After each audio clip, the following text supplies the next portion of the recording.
Welcome everyone, and thank you for being with us this evening for the Nuclear Free Pueblo Townhall. Pueblo deserves better. Nuclear Free Pueblo is a coalition of individuals and organizations located in Pueblo and other areas around Colorado, working to inform the public about nuclear power and why it's not an answer to climate change or any of our problems. My name is Jamie Valdez, and I am the Colorado community organizer for Mothers Out Front, an environmental justice organization founded by mothers and dedicated to our goal of a livable climate for all children. I also serve as an appointed member of Colorado's Environmental Justice Action Task Force, housed within the Department of Public Health and Environment. And I'm one of the organizers of the Nuclear Free Pueblo Coalition. I'm also a Pueblo native with multi-generational roots in Southern Colorado, as well as a parent and grandparent with little ones growing up in Pueblo, who I want to have the best possible future where they can not only live, but thrive. To provide a little background on why we're here tonight, in July of 2021, Pueblo County Commissioners hosted an event they called a town hall, to which only certain people were invited and publication was limited if there was any at all. The reality of their town hall is that it was a sales pitch supported by the Department of Energy from a company called NuScale, which manufactures small modular reactors. The nuclear industrial complex is specifically targeting low-income communities that lack political power, like Pueblo, which are vulnerable because of the necessary transition away from coal. Closed door meetings and greedy politicians are not what Pueblo deserves. Opaque government is detrimental to any community and is likely to favor short-term personal gains of the few over the ability of the community to reach its brightest possible future. As the impacts of climate change push the conversation around early retirement of Excel's Unit 3 coal-fired plant here in Pueblo, our board of county commissioners have become nervous about tax revenues that might be lost as a result of this early retirement. And having been courted by the nuclear industrial complex, including NuScale and the Department of Energy, advocated a nuclear reactor in replacement of the Unit 3 coal plant here in our community. It's a tale as old as time. Short-term profits over the quality of life and health of the community and local environment.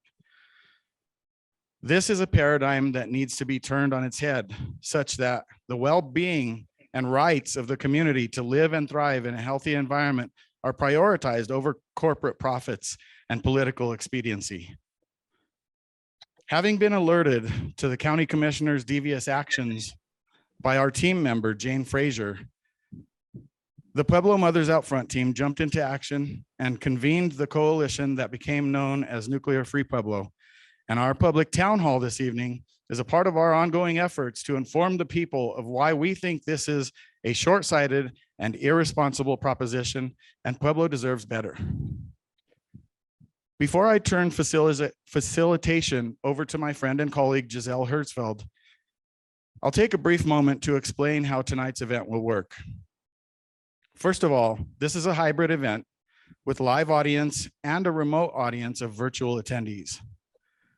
Those attending in person can submit questions for our Q&A sessions by writing your questions on 3x5 cards, which you can get from any of our ushers. If our ushers can please wave their hands a little bit. We've got Michael there, Marty right here, and I believe, yeah, Ken can help out. Thank you. So those attending in person can get your cards from our ushers. Virtual attendees can submit questions by using the Q&A function on your Zoom control panel at the bottom of your screen. Our lineup tonight will consist of our keynote speaker, followed by a Q&A session. Then our panelists will each give a brief presentation. And following all panelist presentations, there will be another Q&A session. With that said, I want to again thank our panelists and audience for their participation, and just add that I hope that we can conduct tonight's event with respect and common courtesy. Now it's my pleasure to introduce my friend and colleague and co-facilitator of tonight's event, Giselle Herzfeld, who will introduce our panelists and keynote speaker and take us through the rest of tonight's agenda. Giselle is a nuclear guardianship campaign coordinator at the Rocky Mountain Peace and Justice Center and a fossil fuel divestment campaign coordinator with 350 Colorado, two member organizations of the Nuclear Free Pueblo Coalition. For the past year, she has organized in the coalition to spread community awareness about the nuclear power proposal in Pueblo. Please welcome Giselle Herzfeld. Thank you so much, Jamie, and thank you so much, everyone, for being here and for educating yourselves about this very, very important event. I'm really, really excited for this town hall. And I'm really excited to introduce our keynote speaker, Dr. Arjun Makhijani. Dr. Makhijani is the president of the Institute for Energy and Environmental Research and holds a PhD in engineering with a specialization in nuclear fusion from the University of California at Berkeley. He's produced many studies and articles on nuclear fuel cycle related issues, including weapons production, testing, and nuclear waste over the past 20 years. He is the principal author of the first study ever done, completed in 1971, on energy conservation potential in the US economy. More recently, Dr. Makhijani has authored Carbon Free and Nuclear Free, a roadmap for US energy policy, the first analysis of a transition to a US economy based completely on renewable energy without any use of fossil fuels or nuclear power. He's the principal editor of Nuclear Wastelands and the principal author of Mending the Ozone Hole, both published by MIT Press. And without further ado, I will turn it over to our keynote presenter, Dr. Arjun Makhijani. Well, thank you, Giselle. You're reminding me that I did not update that 20 years. It is now 40 years since I have been doing nuclear fuel. I'm really old. Anyway, thank you so much. I'm sorry I can't be there. I'm not there. I try to restrict my travel at my age, given what's going on in the world. And I want to shout out to Jerry Fry. Sorry I won't see you after all those years in person. But here goes. How are we going to do renewable energy and get rid of nuclear power and fossil fuels all at the same time? Let me share. You know, there's a lot that's been said about decarbonization.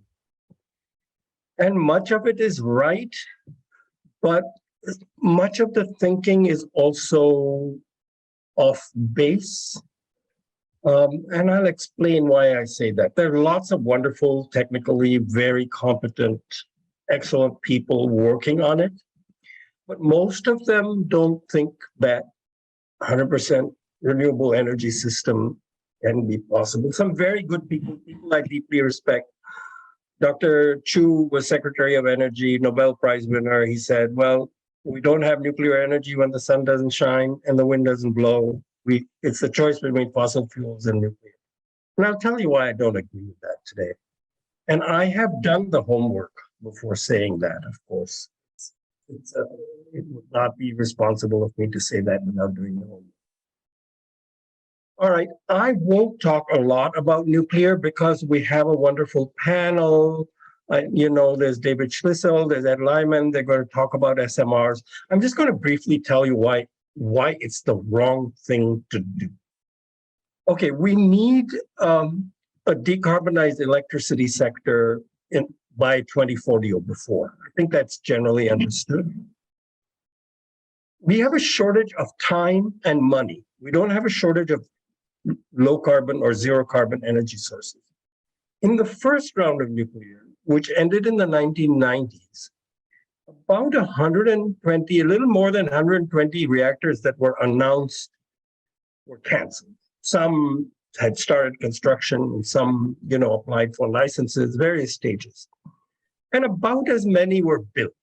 So it was a 50-50 record. Not great, but not bad. The largest nuclear power system in the world, whether you think it's good or bad, but 50-50 success in building them and turning them on.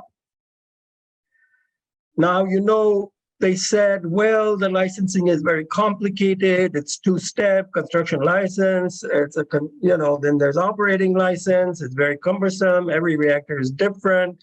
Let's modularize it. We'll make the AP1000. We'll make the simplified boiling water reactor. And we'll certify the reactors. They'll all be ready to go, and we'll give a single license for construction and operation. It'll all be very smooth. NRC builds a whole new building when the nuclear to handle all the license applications, and 34 reactors were announced. That was 15, 17 years ago. And you can find the list with the NRC and the Congressional Research Service. Who will probably be complete next year, Vogel, about 6, 7 years late. Instead of 14 billion, it'll be more than 30 billion. So if they're turned on, actually, it'll be a 6% success rate, which is kind of going in the wrong direction, don't you think, from 50-50? And I'm not counting Watts Bar 2, which was turned on sort of off and on, which started construction in 1972 and then stopped in the 1980s or 90s, and they started up again, and they said it'll be $1 billion, and I think it cost them about $4 billion to finish it. And this is something that was supposed to be mostly complete. An old design. So I'm not counting Watts Bar 2 because it's not a new reactor. No, none of the new reactors have been brought online. Small modular reactors at the beginning of the 2000s will be ready to go, in 2010. Then NuScale says we'll have the first one online 2015-16. And then they didn't even apply for certification till 2016. And then now the first one is supposed to be in 2028, but they changed the design in the meantime. It was supposed to be 50 megawatts, then it was supposed to be 60 megawatts. The 50 megawatts is partially certified. Correct me, Ed, I think it's not 100% certified yet, but it might be any of these days. But the 77 megawatt NuScale is not certified. None of the reactors that are, say, Duke Energy said, we're going to build 10,000 megawatts of nuclear here or 4 SMRs. None of them are even certified. Okay. Wind and solar in the last 15 years, same period, nuclear renaissance is announced, wind and solar are going forward, and I did a little math in the last few days and found that wind and solar have generated about as much energy in the last 15 years as 350 NuScale reactors would do, about 30 full-size 1,000 megawatt reactors. The NuScale 77 megawatt version, the one that's not certified. So record of the nuclear renaissance in nuclear generation in 15 years is 0.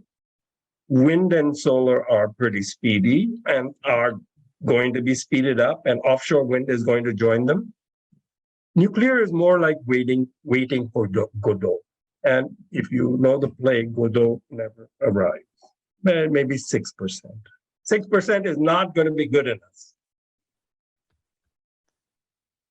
All right, so where are we? What kind of energy system do we have? Okay, now, we know we go to war for oil, and now there's fossil gas insecurities have been added to it. We have an electricity system that's pretty reliable most of the time, and it's controlled through the on-off switch in our homes and factories and buildings. Lack of choices, but it is more and more fragile as climate extremes worsen. Unaffordable for many, shockingly unaffordable. I'll come to that. Equity, inflexible, inefficient, polluting, not resilient, multi-generational pollution. It's time to change it. Okay. So I want to go over a little more detail. So we're really inefficient. Only about 30% of the nuclear fuel energy in nuclear fuel, when the fission happens and E equal to MC squared, only about 30% actually winds up in the homes or factories and offices. It's about the same for coal-fired power plants. For some gas plants, it's about the same, and some gas plants, it's less. Gas turbines is less. Combined cycle power plants, 55%, in the best one, 60% of the fuel energy in the fuel will wind up as electricity. But the typical figure overall in a fossil fuel generating system is about a third of the energy winds up as electricity. Most of the rest, that is steam. That's steam coming out of the cooling towers. And it's the same kind of device for coal-fired power plants and nuclear power. Is to the other 2/3 of the heat mostly winds up there. So after all that expense and throwing away 2/3 and getting only 30%, how is it at the using end? So this incandescent bulb was 3% of the electricity is converted to visible light. Most of the rest is infrared radiation. In the winter, it heats up your house a little bit. Not a very efficient way to do it. Now we have LEDs, 6 times more efficient, 7 times more efficient, depending. And still only 20% of the electricity is converted to light. So on the fuel, if you have fossil fuels, only 6%, 7% of the fuel energy in the nuclear fuel, for example, is converted to light in the home. It's not to talk about, turning off the lights and learning. How about we go to war for oil, and then what do we do with the oil? Most of it goes into transportation. Only about 15%, actually 20% winds up at the wheels. And, the object is not to move the metal. The object is to move the people. And I sometimes point out, on the people, the average, occupancy, I don't know, is 1.5, 1.7, something like that. So now we are converting 100% of the oil into mechanical, 15% mechanical motion or so, taking into account stoplights and all that. And only about 1/15 of that is actually used to move people. So you can solve that problem in two ways. We can all eat more processed food and increase the payload, or we can improve the efficiency of the vehicle. We can also make the vehicle lighter, walkable cities, all that. But this system going to war for oil and only 15% actually moving the vehicle, including stoplights and all that, is a pretty dismal efficiency. If you convert this to electric, about 80% of the electricity winds up, including the charging losses of the battery and so on. And if you have solar, you got rid of the thermal losses. Okay. If you have solar and wind, you save that 2/3 of the energy that is now going to waste heat in that cooling tower that I showed you that. Okay. How about homes? So we spend a lot of money going to war for oil, we're fracking, we're polluting the earth, we're getting earthquakes in Oklahoma, and then most of the energy goes out the windows. Passive houses can eliminate 80% of the typical energy use of houses. Even modestly good building standards, not to speak of, efficient heat pumps and all that. Okay, so we can get rid of most of this. So we talk about a smart grid. You've heard about a smart grid. So how are we going to get to the future? So the future is going to be electrified, and I'll talk a little bit about, diversification within electrification. But we need something called a smart grid, which means today we don't have a smart grid. What do I mean by that? Today's control system for electric generation is the on-off switch. All the on-off switches in the US economy, which are controlled by the consumers, the intelligence or information content of all those switches, each switch is a bit of information, can be put on a $15 flash drive. That's not a very good way to run a $450 billion piece of the economy, without which nothing else in the economy can run. So what a smart grid means: two-way communication. It means real-time information about the system. It means On the consuming side, your dishwasher and washing machine and air conditioner know when there's plenty of renewable energy, when the batteries are fully charged, and when they're not.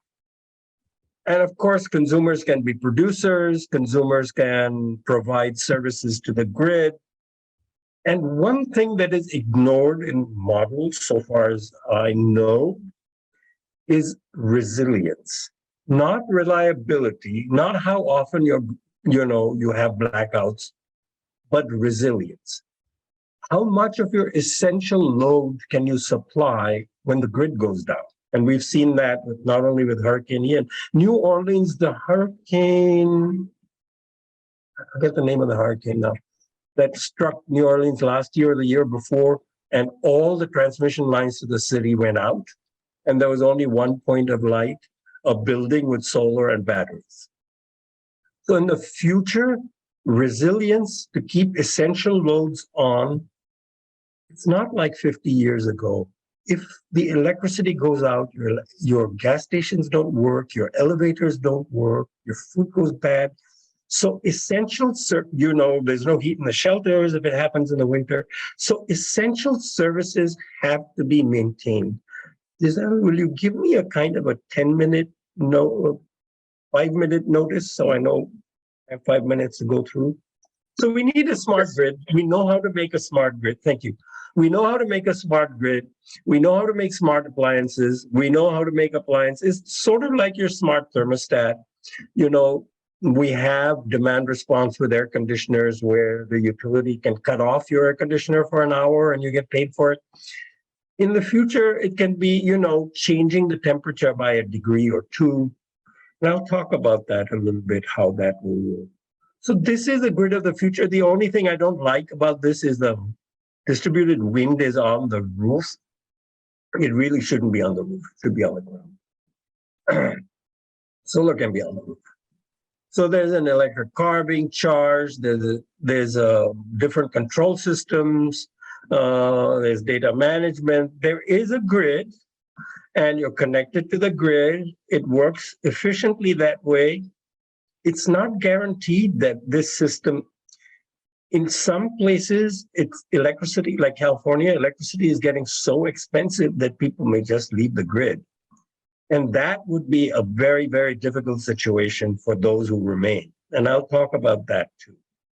So here's the basic idea to remember and why much of the thinking is going wrong. Why people say, we need nuclear good people, thoughtful people, people who don't have a vested interest. They're not from the industry. So it's not just the vested interest, which is a problem and probably the biggest one.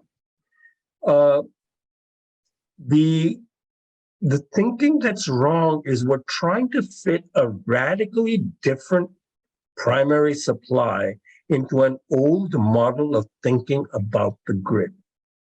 The part of thinking about the grid that has to stay the same is that electron supply and demand must be balanced at all times.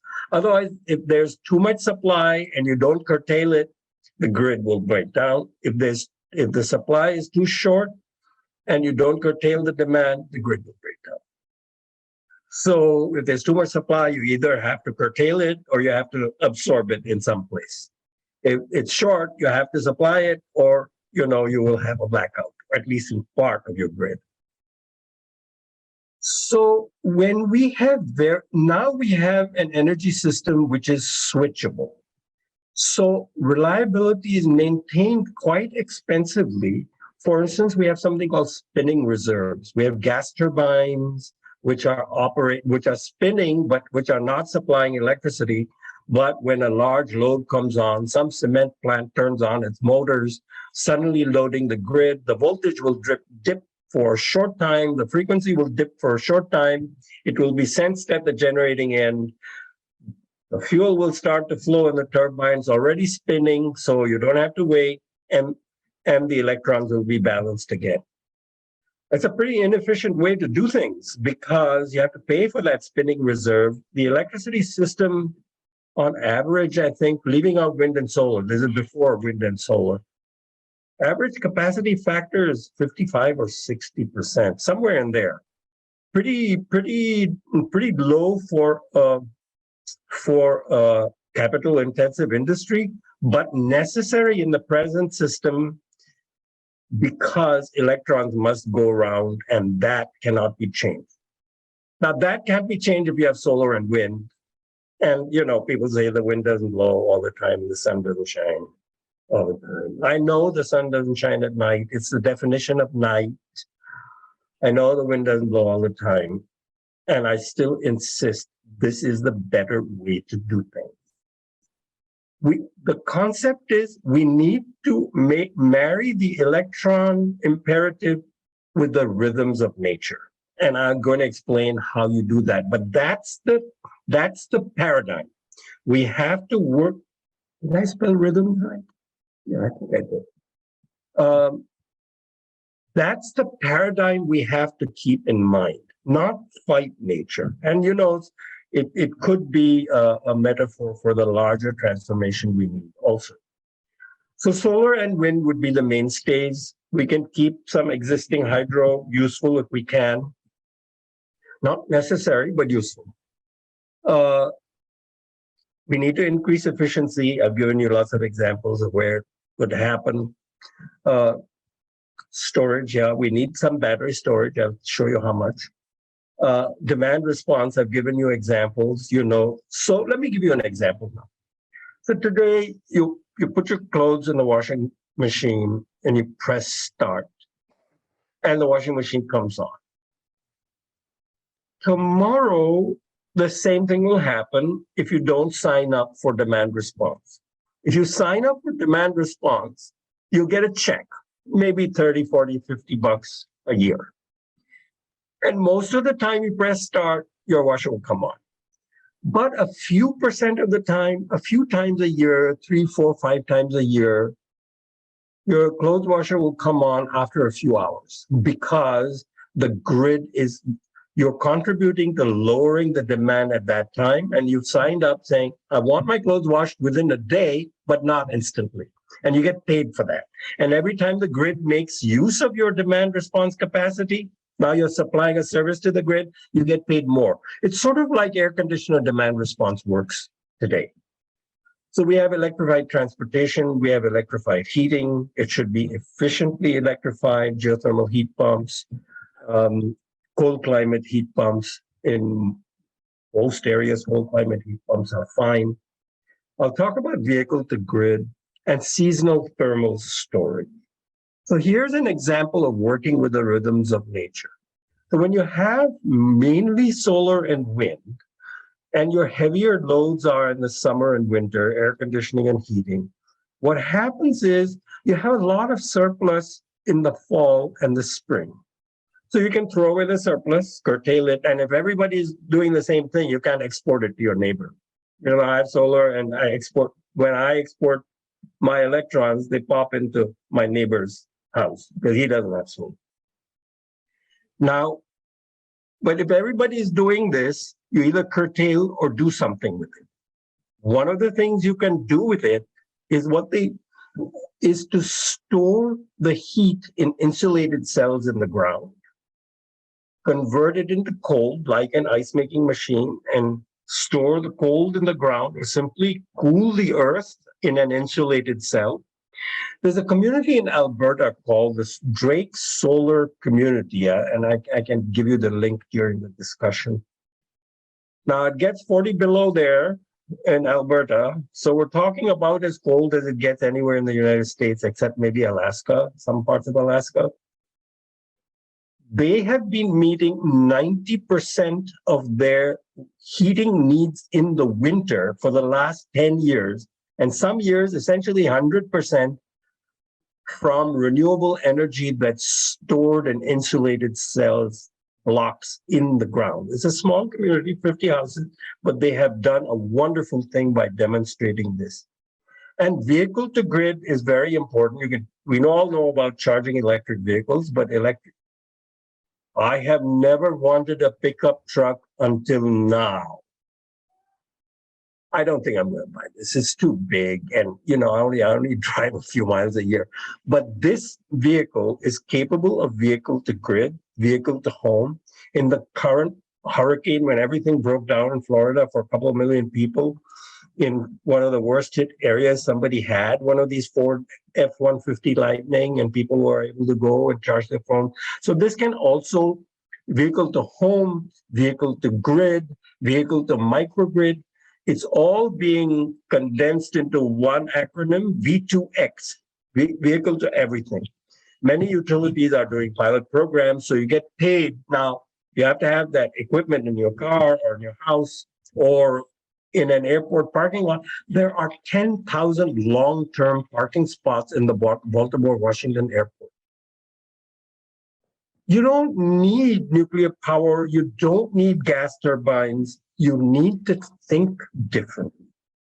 So the combined power in the batteries will be larger than the battery storage we imagine today will be needed. So we need to integrate wind and solar with new thinking that works with the rhythms of nature. Rhythms of nature and V2G will mean you charge when there's plenty available. You're plugged into the grid. You can do this with school buses. There are experiments going on right here in Virginia, in many places now. School buses, transit buses, they don't run at night. And in the future, it's not going to be peak loads on hot days in the summer.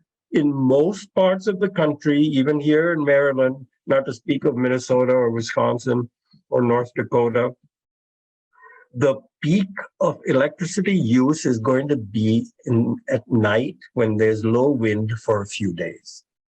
And so the whole idea of the peak won't be when there's the maximum load. The whole idea will be when there's the most load relative to what's available on the grid. It's not an absolute peak. It's a relative peak.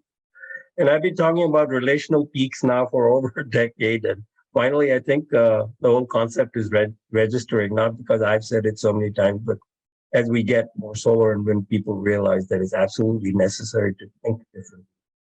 But this is an example of, if you think differently systematically and have working with the rhythms of nature as a mantra, it will appear in the economic system. So this is integrating the economic system with the rhythms of nature. You get paid to sign up to demand response. You get paid for vehicle to grid. You might get paid for the battery capacity if it deteriorates. It looks like these batteries will last for a long time. So, okay. So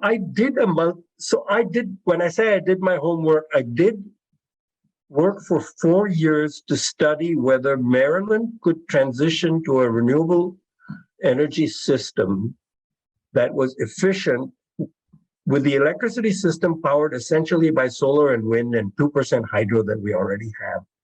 So these were the results, hour by hour modeling not only of supply and solar and wind, but hour by hour modeling of heating, of air conditioning, of lighting, of clothes washers, of dishwashers, of hot water heaters. So we did it all. There are millions of numbers in my spreadsheet. So we started that in 2012. So 2011 was the base year, finished in 2016. So this was the energy use in trillion BTU in 2011. This is business as usual, slight growth. Efficiency is growing in the normal course of the economy without special measures. So here's efficiency with special measures, getting rid of all that waste in the car tailpipes, getting rid of all that rejected heat at the power plants. And you can see you're running twice the size of the economy. I'm not making a judgment about economic growth. Just saying, if you think conventionally about the economy, you can run twice the economy with about 40% of the fuel and essentially all solar and wind, at least so far as the electricity is concerned. Cement plants, it'll take some work. So here are the costs. You save money. Today things are cheaper and looking cheaper. Mostly low solar costs were already taken into account, but the offshore wind costs that I used for this report were much higher than today's offshore wind. But all to the good, right?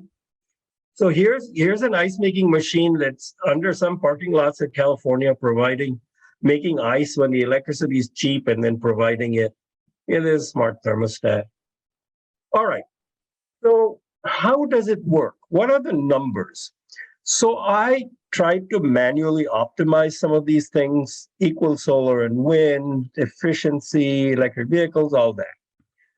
So 100% of the load is met 68% of the hours in the year. So that means, for 4 months, you're not 4 hours equal to 4 months, you're not meeting your full load. Not so good, but 68% is already a lot.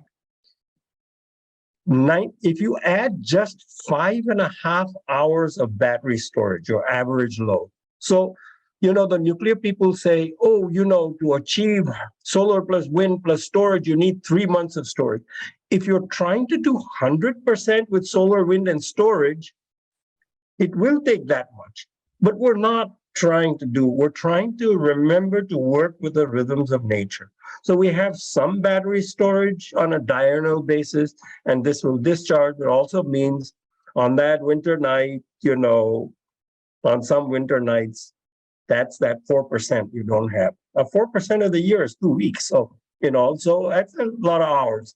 So you add demand response. Now in this, I did not model vehicle to grid. It was too long ago, 6 years ago. And I didn't know how to cost out what the utility would pay you, and how all the equipment would cost. It wasn't all together yet. It'd been demonstrated technically at the University of Delaware, which has been sort of the place where this technology was conceptualized and developed. And then part of what you do with the surpluses in the spring and fall is you make hydrogen on site, say at existing gas turbine power plants. And thank you, Toyota and all the other companies that have developed fuel cells for cars. They only use, cars are only used 2 or 3% of the time. So they're light duty fuel cells. They're very cheap, $100 a kilowatt, cheaper than gas turbines, I think. And so you can just use the existing infrastructure, make hydrogen on site with electrolysis. You can recover the water and recycle it.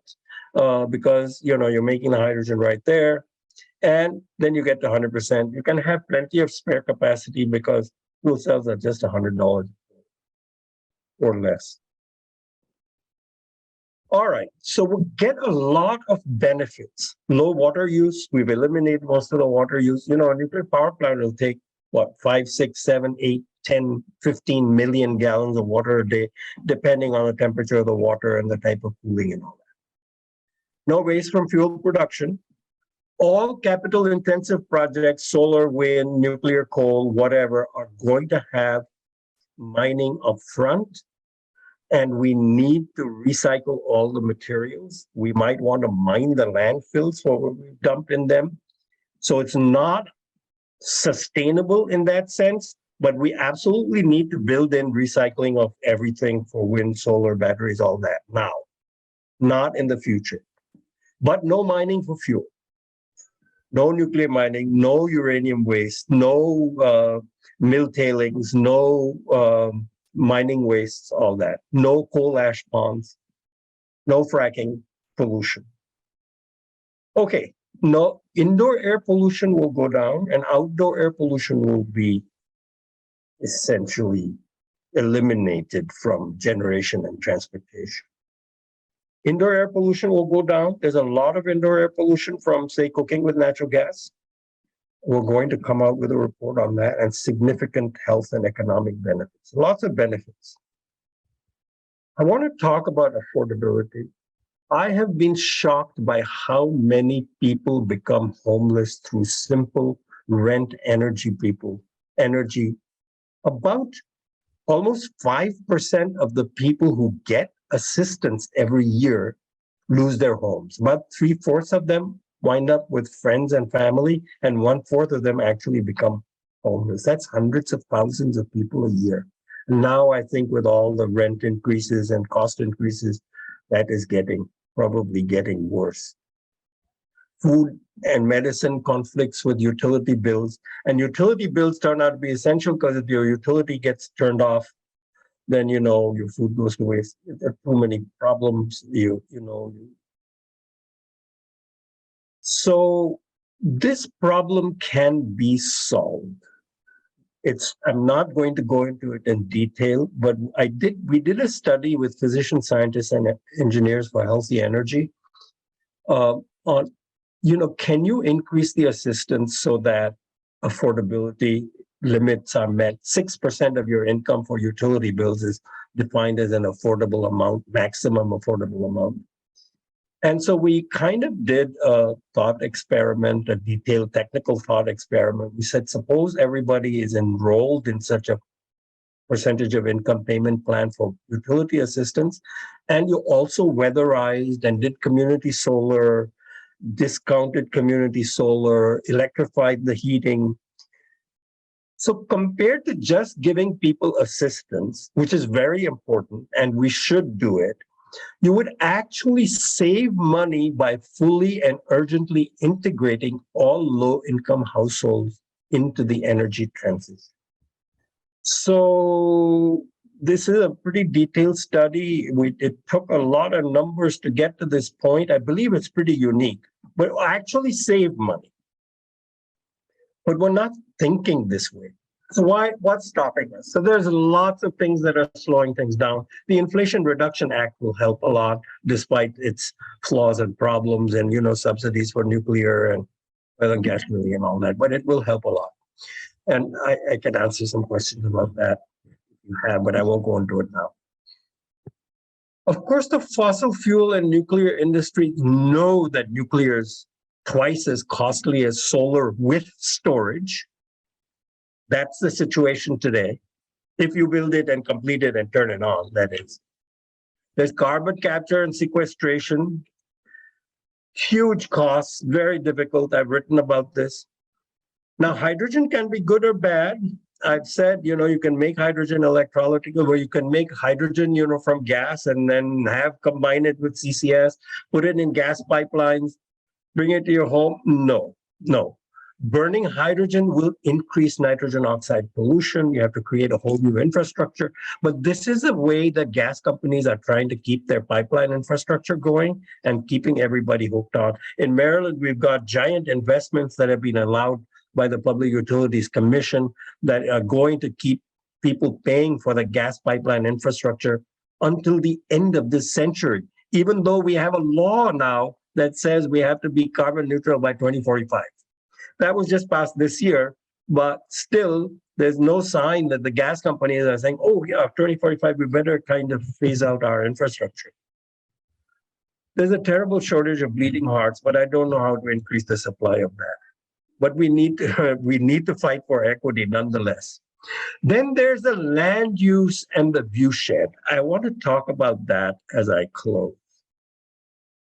So here is the viewshed. Now, wind, offshore wind to some extent will address part of that problem. But wind turbines are actually saving family farms and ranches all the way from Texas to Minnesota. I actually talked with a corn and soy farmer in southwestern Minnesota. He's a prominent man. He was an agriculture secretary and a senator in the state some years back. And so people say, oh, lots of land use for solar and wind. First of all, let me tell you that currently we are using 30 million acres to grow corn for 10% of automotive fuel in the form of ethanol. 30 million acres. That's 2 to 3 times, I think 3 times as much land as you need to generate electricity for everything. Now, you're not going to put, solar panels on 30 million acres in Iowa and Minnesota and so on, or Illinois, but that gives you an idea that people who say land use, including, our academic colleagues at Princeton University and, with their models and so on. And I'm sad to be critical, but it is essential. But And then there's this problem of the view shed. And I say, instead of leaving 30 bombs of plutonium every year that every 1,000 megawatt reactor makes for hundreds of generations in the future, at least, look at your energy source. If you don't like it, learn to switch off the lights, put rooftop solar. You have lots of options. Now, I've stood under one of these kind of wind turbines to see about the noise. I could have a perfectly good conversation standing right under the turbine. But, these things can be debated, but I don't think that this should be compared in any way to fossil fuels and nuclear energy. And it is saving counties. So this person who used to be agriculture secretary in Minnesota, he was actually talking to me partly from his wind turbine. He has a wind turbine on his farm. He said, our county and the schools in the county have been saved because there's a law in Minnesota to put a modest tax on large wind farms, and that entire tax is sent to the counties. And that's how they keep, part of how they keep their schools open and Main Street going. We should do this. Agrivoltaics. Oh, sorry, just so it is 6:50. Yes. Am I out of time? Oh, sorry. Yeah, you can finish up your slide, but it is 6:50. This is literally the last slide. Perfect. So recently I heard a podcast of a professor at Princeton with Times, and said, lots of land solar, you'll have to cover Ohio, Illinois, and so on, with solar panels if you want. So, mainly solar energy. So maybe we should consider nuclear and CCS, partly because of land use. Now, let me tell you the numbers I have done. I have done detailed numbers for the state I live in, Maryland. I did a whole study on agrivoltaics. From the point of view of the farmer, would it benefit the farmer and save the family farm? It could.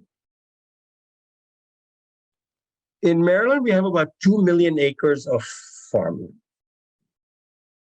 If half of the energy were wind and half were solar, that would mean, and half of the solar needs to be distributed for resilience. You need to build those microgrids, you need the rooftop, you need local solar for the essential loads when the grid goes down. So in a reasonable system, you might have large scale, utility scale, big community solar, about 1/4 of your electricity supply. So that'll be like this. There's a photograph from North Carolina, the North Carolina State University. It would take about 80,000 acres, so about 4% of the land, agricultural land, in a fully renewable system that's reasonably well designed to do solar in Maryland. And Maryland is not a great state for solar. It's not the worst. Obviously, it's not Alaska, but it's not New Mexico either. And in New Mexico, less. Now, that's just the acreage, but that includes the part on which the sheep are grazing. The steel posts and the concrete footings, that's just 2,000 acres. 2,000 acres for 25% of the electricity supply in a renewable energy system is much less than the land currently occupied by the coal, gas, and nuclear plants in the state, not counting the mining. So I think we should require agrivoltaics. We should integrate food production with the energy system. We have to think holistically. We have to think the rhythms of nature. And I can confidently tell you that we can do renewables, solar, and wind as mainstays, and we do not need new nuclear. Now, phasing out existing nuclear and how that is to be done is a different talk, but that's the direction in which we should go. Nuclear should be made an obsolete industry, and we should dispense with new nuclear now. Thank you.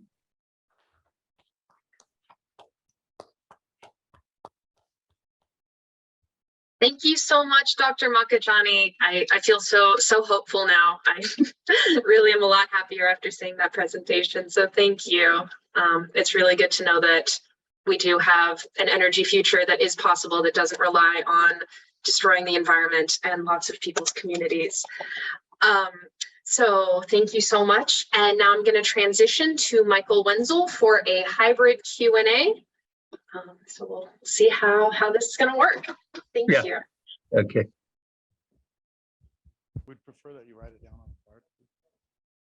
I saw a question, why not rooftop solar? Should I go ahead and answer that? Yes, go ahead and do that while we're getting. Yeah, when I say distributed solar, definitely it includes rooftop solar. I have rooftop solar on my roof. So yes, rooftop solar on commercial residential buildings. In fact, if you go to our website, I'll put it in the chat, you'll see a report, Gold on the Roof, in which I did a report, is it economical to mandate solar on new construction? And the answer was yes. Building standards are a big part of the answer. Gold on the roof. So yeah, rooftop solar is a part of it, but it's not all of it. Rooftop solar is more expensive. You can extract more value from it. It needs to be integrated. You know, you connect the rooftop solar, local storage, V2G. It should be a whole system. We should think holistically, not just, I'm going to do my rooftop solar and use the grid as a battery for me. And yeah, there's some transfer costs involved in that. We need to think through integration better. Okay, thank you. So the first question I have is, would a smart grid technology require that existing homes be rewired? Well, if you have, in some cases, I mean, that's why this kind of thing, all electric, should be mandated for new homes, because you need heavier service. And, if you're going to electrify your gas heating, you're going to consume more current, unless you make everything more efficient. But still, for peak load in your house, you may need to heavy up the service to your house. In most cases, you may not need rewiring for the house, except maybe to the furnace area. I think, you may need rewiring to the furnace and water heater area. I do think that we need to make our investments in the distribution side of the system. So the local part of the electricity system. There's a lot of debate about, transmission. People don't want transmission lines in their backyards. I think if we think rhythms of nature, distribution, resilience, and the investments need to be in the distribution part of the system, distributed storage, distributed heat, V2G. If you wire up Baltimore, Washington Airport, long-term parking lots, you are going to have to invest in that infrastructure. So we need some, and many houses will need rewiring, many may not. There's no general answer to that. Thank you. So the next question, will the current mashup that is our grid presently support the grid of the future, or will a total rebuild be required? It will be different. I haven't done the modeling of this, so you should take this under advisement, trust but verify mode. My sort of qualitative answer is that if we attend to resilience properly, we will generate a lot of our energy from distributed sources. And now distributed wind, you shouldn't mind if there's a wind turbine in your strip mall. At least I think it's not good. It might improve the view, So we have microgrids and distributed resources. I think a lot of the generation, maybe a fourth, or now with distributed wind, maybe even more, a third of your generation can come locally. If it is well done, we may not need new transmission corridors. If we have, for instance, we build wind in the Midwest and try to bring it to the Atlantic coast, or, places where there's less wind. Existing transmission corridors should be rewired. We have 100-year-old design of transmission wires. You know, the wires you see on the transmission poles, those wires are aluminum. I'm going to get technical on you here. They are called aluminum. They're aluminum wires with steel reinforcement in the middle so that when they sag, they don't break. So aluminum by itself would break. So you need that reinforcement. Steel, of course, is a magnetizable, has lots of eddy currents in it with alternating current. In the summer, when it's very hot, the wires get very hot and the losses in the wires are higher. And what determines how much current can be carried with an existing arrangement of poles is the losses in the wires and how much they sag. Because if they sag too much, they break. And then you have a problem.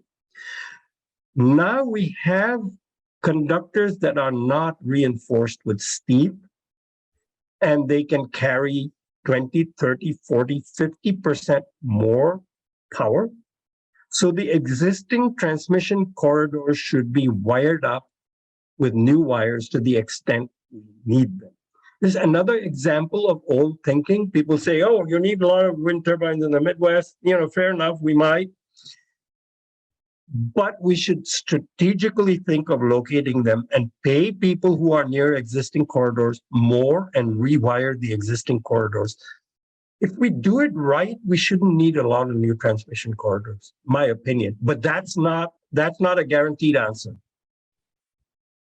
That's an opinion without having done the numbers. It's qualitative. But we need to think through, we need to think in this new mode, and not a lot of modeling is being done thinking in this new mode. Do it in New Mexico. Thank you. You spoke about using solar and wind and combining these with existing hydro and with new storage technology to decarbonize the grid. What about geothermal? Yeah, geothermal, there are three different kinds of geothermal. There's geothermal with hot water reservoirs, you know, with the Yellowstone hot springs being the most best known example of that. That's very rare. That doesn't happen in a lot of places. Now, California has geothermal generation, quite a lot of it. Where we have it, we should use it. Geothermal uses a lot of water. And if you extract too much geothermal heat, it won't be renewable. So you can only extract it at a certain rate because it's replenished at a certain rate. And yeah, we should use geothermal, but that kind of geothermal is not widely available. So I don't normally mention it. I'm not against it. There's geothermal in which the earth is fractured, hot rock fracturing. This involves basically a fracking technology without the gas. It's been tried. There are some seismic risks associated with it. So while I recommended it when I wrote Carbon Free, Nuclear Free, I am much more cautious about it now. And I think we don't really need it because solar and wind are so cheap and they don't use water. Water is going to be, you know, Mark Twain said, whiskey is for drinking and water is for fighting over. Well, we are there. And especially, you know, where you're having a conference. And so liberating water resources is very, very important. You know, you've got the Four Corners plant with the San Juan River there. When those plants shut down, a lot of water is going to be liberated. I hope the Navajo Nation can will be able to assert their rights should they have some. I haven't studied that question. Yeah, so I think we need microgrids for reliability and resilience, and they can have distributed solar and wind, and of course distributed batteries and distributed, you know, and demand response, all integrated V2G, all that. So that sort of should be the mainstay of the thinking. And unfortunately, today we're focused on one dimension, decarbonization, and one-dimensional thinking is not good. We live in at least four that we know about, right? I think there are only. Thank you. There's a recent Associated Press story about a wind solar battery hybrid plant in Lexington, Oregon. The plant just opened and at maximum output facility to produce half the power of Oregon's last coal plant. This sounds like the type of thing Colorado should be interested in, as opposed to there's been continuing lobbying by different people with our elected officials. So what are your thoughts on this? Yeah, I agree. I saw that a few days ago, and I liked it a lot. You can put wind. You can join wind with solar if the wind resource is available, and the wind turbines are getting better and better, so you can do it in more and more places. Now, I do think, yeah, it's a very good thing to do because you're making better use of your transmission resources and the investments in those wires. Because when wind at night, you're using a transmission resource that you wouldn't be if you only had solar. So, but even if you're doing that, I think dual use is important if you're doing it on ranch land or farmland. All right, thank you, Dr. Arjun. I was just informed that that was the last question I could take for now.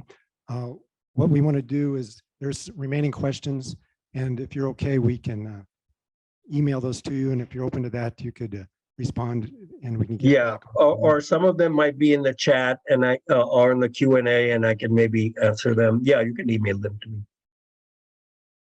Good. So I'm going to give this back to Jamie then. Thank you so much. Thank you, Michael. Just for everyone's information, Michael is one of our organizers with Nuclear Free Pueblo. He's been with us from the beginning, and he's very active with our group. So thank you, Michael, for taking that part of the event. Okay, hi again, everyone. As I have already mentioned, I'm Jamie Valdez, the community organizer from Others Out Front. I'm one of the organizers for the Nuclear Free Pueblo Coalition, and I serve as a member of the Environmental Justice Action Task Force housed within the Department of Public Health and Environment. I'm going to talk to you a bit tonight about Pueblo and environmental justice and how our town is impacted by environmental injustices, like many other communities. I was born and raised in Pueblo, and I have multicultural roots in Southern Colorado. I'm also a parent and grandparent with little ones growing up in Pueblo, and I want them to have the best possible future, along with every opportunity to not only live, but thrive. Pueblo's history is one of an economy built on manufacturing, mostly centered around what used to be the Colorado Fuel and Iron Company, CF&I steel mill, and is now Evraz steel mill. In its heyday, CF&I steel mill was the largest steel mill west of the Mississippi. I believe it still is, actually. And it was the largest employer in all of Colorado. For this reason, our Southern Colorado town has often been called the Steel City and Pittsburgh of the West. And while the manufacturing industry, and specifically CF&I and Evraz, has helped to keep Pueblo economically viable, none of it has brought, not CF&I or any of the other major polluters in our community, have brought us what could accurately be described as a strong economy. And these polluters pollute our community on top of that. Can we get the participant? Yeah, there we go. Thank you. Pueblo's median household income is well below the national or state median household income, even though CF&I was at times the largest employer in the entire state. Add to this the fact that Pueblo's rates of asthma, chronic obstructive pulmonary disease, and cardiovascular disease are above the national or state average, and you start to see why ours is by definition an environmental justice community. Evraz, I've talked a lot about Evraz so far, but it is definitely not the only major polluter in the area. We also have GCC Rio Grande Cement Manufacturing Plant, UTI Aerospace, which AKA BF Goodrich, AKA Collins Aerospace, as well as Excel's Unit Number 3 coal-fired plant. AKA the Comanche plant, polluting our air, water, and land. Along with Steel City and Pittsburgh of the West, Pueblo has been called Pew Town because of all the air pollution, which illustrates the costs of this dependency on polluting industries. Pueblo now has a very visible brown cloud, AKA regional haze, especially when viewed from just south of town.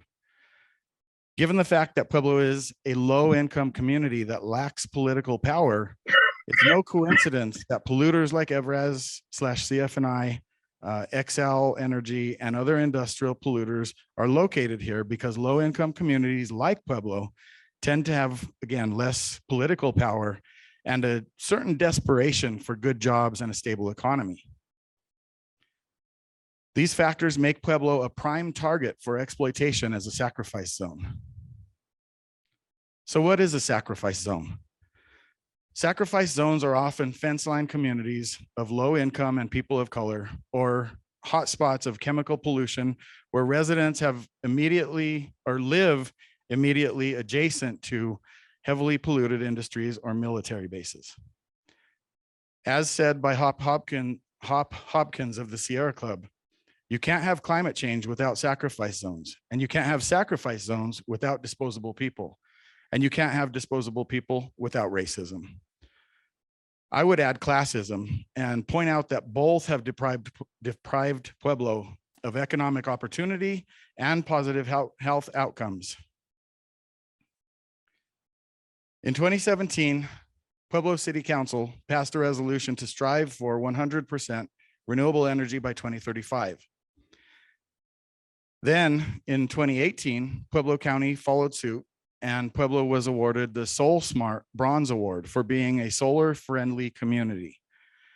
In 2021, one of our coalition partner organizations, Renewable Energy Owners Coalition of America, or REOCA, surveyed a representative sample of the Pueblo community and found that Puebloans prefer renewable energy sources like wind and solar over fossil fuels or nuclear energy by a 2/3 margin.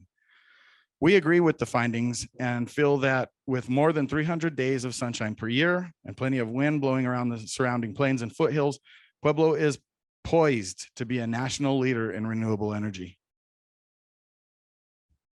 For generations, Puebloans have shown that we have a vibrant and strong workforce, and it's long past time a higher value is put on our labor as well as our health and environment.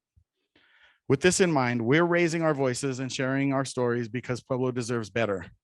We deserve better than to continue to be used as a sacrifice zone, and we deserve better than to be stuck with nuclear power, which is not the golden goose our county commissioners seem to think it is. Thank you.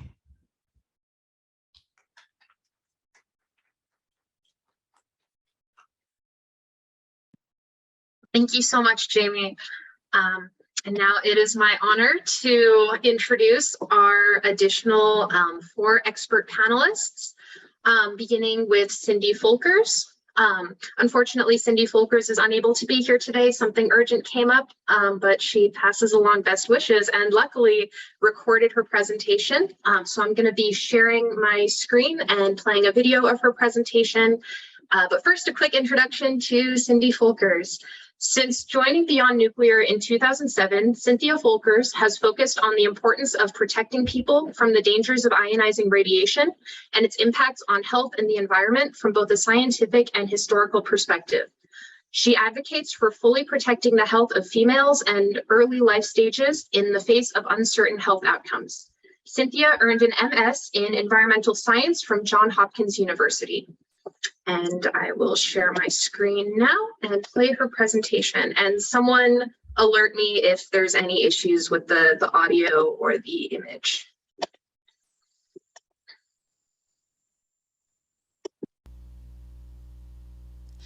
Hello, and thanks so much for inviting me to speak. I am going to focus on how the current reactor fleet is associated with health impacts, particularly on children and pregnancy, and how you can employ this knowledge to assess what is a deal breaker for your community when you are considering siting an SMR. Remember, the fact is, since none of these reactors have been deployed yet, we simply don't know what their impacts will be, but we can hazard a guess based on what we already know, and I'll review that information now. There are associations between radiation exposure and various health impacts. The uranium fuel chain is represented on this slide, beginning with uranium mining and ending with irradiated waste. The SMR planned for your area is still a pressurized light water reactor similar to the larger type that is deployed today.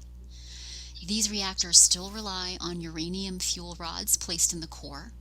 They still create radioactive isotopes never before seen in nature, and there is still no good solution for storing this waste once it is irradiated and deadly. Only there will be more of this waste, and it will stay more radiotoxic longer. And since planned waste disposal sites are mostly on the land of systemically marginalized communities, using SMRs will continue to impact these communities. The uranium fuel chain has been impacting Native American communities for decades, where members have experienced increases in a number of diseases and in lingering internal contamination among both neonates and children. And this is from the uranium mine waste, which includes heavy metals and radioisotopes. So if uranium mining continues to produce fuel for a new generation of reactors, these impacts will only grow, continuing to perpetuate the environmental injustice of this energy source. Atomic bomb survivor data indicate that adult women suffer at least 50% more harm from radiation exposure than adult males, while female children suffer 10 times more harm. Natural and man-made background radiation are also associated with childhood cancers, particularly leukemia and central nervous system cancers. And you can see the disease increases from radiation exposure represented in the two graphs here on this slide. If background radiation exposure raises the risk of childhood cancer, it stands to reason that adding more radiation exposure from nuclear technology increases the risk further. And in fact, we have evidence of this in health data pooled by doctors Ian Fairley and Alfred Kerbline. Now, these data encompass 4 European country studies around reactors. They found a 37% increase of childhood leukemia in children under 5 years of age living within 5 kilometers, about 3 miles, from the nuclear facilities. And that wasn't really attributable to factors other than radioactivity. We do have independent studies in the U.S. showing increases as well, but we have yet to have an official U.S.-wide study exploring this connection. Dr. Fairley, one of the authors of this study, does have a hypothesis as to why we are seeing these cancer increases, and that is that exposure during pregnancy development to releases from specifically reactor refueling, where radioactive isotopes are released to the environment in spikes, can cause mutations in a developing fetus. Such purging of the reactor core is done over a very short period of time, often in order to lower occupational exposures. So the first question to raise for the siting of an SMR is, would they open the reactor to change out the fuel, releasing radioactivity to the environment? How much would it release, and how often? The second part of Dr. Fairley's hypothesis is that tritium exposure from our current reactor fleet during pregnancy could be a large factor in subsequent childhood leukemias. Tritium penetrates steel and concrete, and it drifts off like fog in a continual manner, in addition to any spikes in radioactive releases during refueling. So this table here is of tritium gaseous releases from PWRs in 2019, but tritium is also released in water. So question 2 would be, does the SMR produce and release tritium? NuScale, the company proposing the SMR for your community, is attempting to establish, and NRC seems to be responsive to, no mandatory evacuation zone outside the fence line of the facilities. No organized evacuation is bad enough during a radiological catastrophe, but in addition, NRC would risk health by relying on EPA's quote-unquote protective action guidelines, where they could allow as many as 1 in every 6 people exposed to get a cancer over 70 years of life. But even without a meltdown or other catastrophic radiological release, no EPZ could also mean that they would consider deploying these reactors in any population center that has enough space to accommodate even the smallest size pack or module of reactors, ensuring that people living closest to this facility will collect the largest doses during any routine or refueling releases.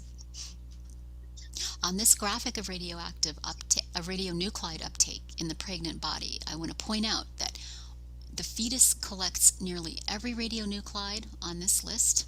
Here's the fetus. And I want you to note that radioactive carbon and radioactive hydrogen, called tritium, can collect in fetal tissue at twice the concentration as they do in maternal tissue. And this isn't surprising, since these are basic building blocks of the human body. Now, the carbon-14 is being released from currently operating reactors. It isn't measured, though. It's merely estimated. And I want to emphasize this point. We can only judge what the health impacts of an SMR might be by extrapolating from what we know today. And we certainly shouldn't repeat the mistake of ignoring health impacts from normally operating reactors in order to do this. So based on what we do know about the current reactor fleet and the scant and it seems ever evolving information from NuScale about its reactor design, your community might want to consider the following: the systemic environmental injustice that SMRs offer, along with the necessary releases of radioactivity to the environment and the risk that they pose, in particular to women, children, and pregnancy. The lack of an evacuation zone and the danger that poses, both during what would be a radiological catastrophe, but also during normal reactor operations. Here's a list of resources that I've used to create this presentation. Thank you so much for your attention. All right, so I want to offer a huge amount of gratitude to Cindy for putting together such an incredible presentation. Unfortunately, you will not be able to ask her questions because she's not able to attend today. But if you have questions for Cindy on her presentation, I can follow up with her in an email, and it is possible that she could follow up and answer some of these questions via email. It is my honor to introduce our next speaker. Ed Lyman is the Director of Nuclear Power Safety at the Union of Concerned Scientists and an internationally recognized expert on nuclear proliferation and nuclear terrorism, as well as nuclear power safety and security. He is a member of the Institute of Nuclear Materials Management and has testified numerous times before Congress and the Nuclear Regulatory Commission. Since joining the Union of Concerned Scientists in 2003, he has published articles in a number of journals and magazines, including Science, the Bulletin of Atomic Scientists, Science and Global Security, and Arms Control Today, and has been cited in thousands of news stories. Dr. Lyman also co-authored the critically acclaimed book, Fukushima, The Story of a Nuclear Disaster, which was published in February 2014. So thank you for joining us today, Ed. And I will be sharing my screen. So yeah, just guide me through the presentation. Yes, I was asked to talk in 8 minutes about all the safety and security risks of nuclear power. So the big picture, and here I'm going to talk about really focusing on the potentially catastrophic impacts of nuclear power, as opposed to Cindy's presentation, which focused primarily on routine releases. I'm looking at the disasters. And it shouldn't be a surprise to anyone that nuclear energy poses significant safety and security risks. For safety, you just have to look at Fukushima and the Japanese disaster in 2011 that led to the meltdown of 3 reactors. In the US, just based on the nuclear industry's own assessments, which they call probabilistic risk assessments, if you look at summing up that probability, there's about a 1% chance per year that a reactor in the United States will undergo a Fukushima type meltdown. if you take into account not only the internal events, that is a pipe break or some spontaneous equipment failure, and external events, meaning natural disasters, floods, earthquakes, etc. And of course, it's very hard to actually predict the frequency and the severity of those events, especially as climate change continues to progress, and trying to predict the weather becomes even more treacherous. But it is clear that those impacts are going to increase over time due to the more severe climate impacts or more severe weather impacts of climate change. Now, quite apart from safety, which is an accident, you also have to worry about security.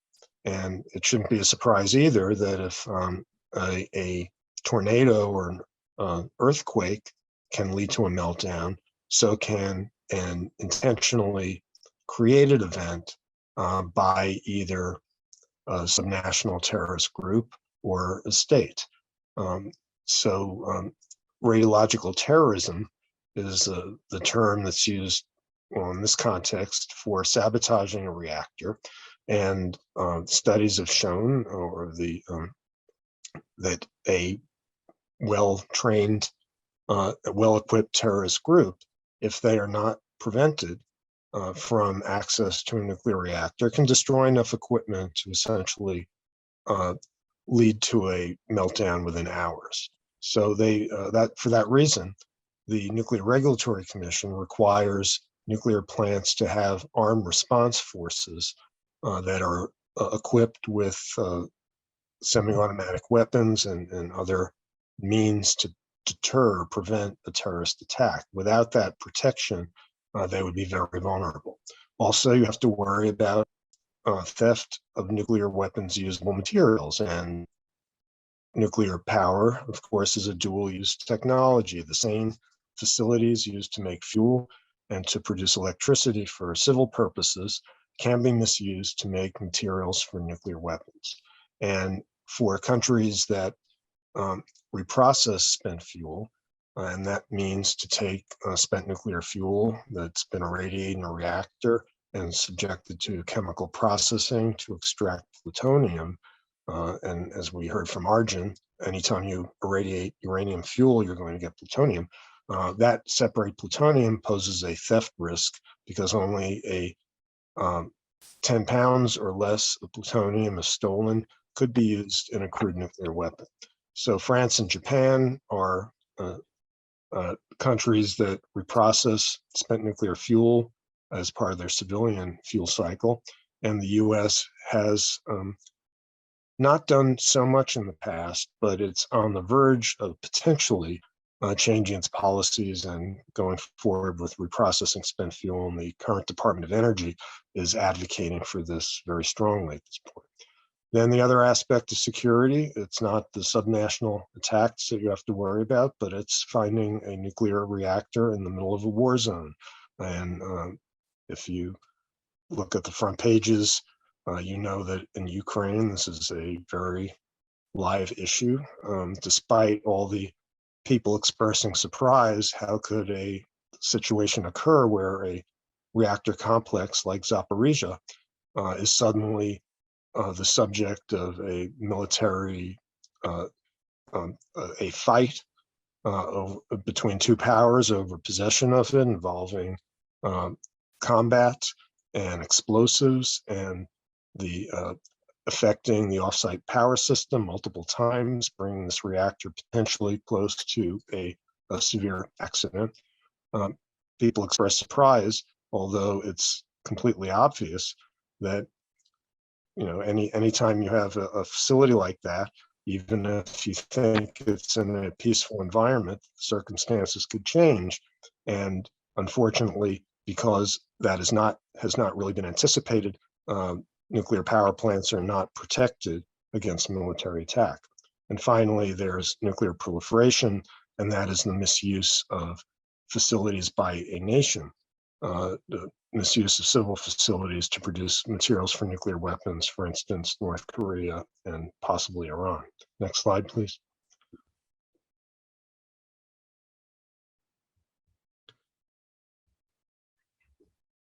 So given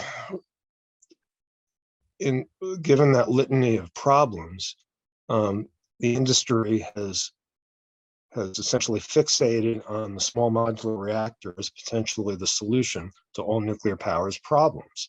So if you look at promotional materials for different reactor types, they claim they're passively safe, that they don't need any human intervention, even if you lose all electrical power, like what happened in Fukushima. And if something does happen, if there is core damage, these reactors are small, so there's less radioactive material that can go into the environment. Some are claimed to be proliferation resistant and would be too hard to use for military purposes. Next slide, please.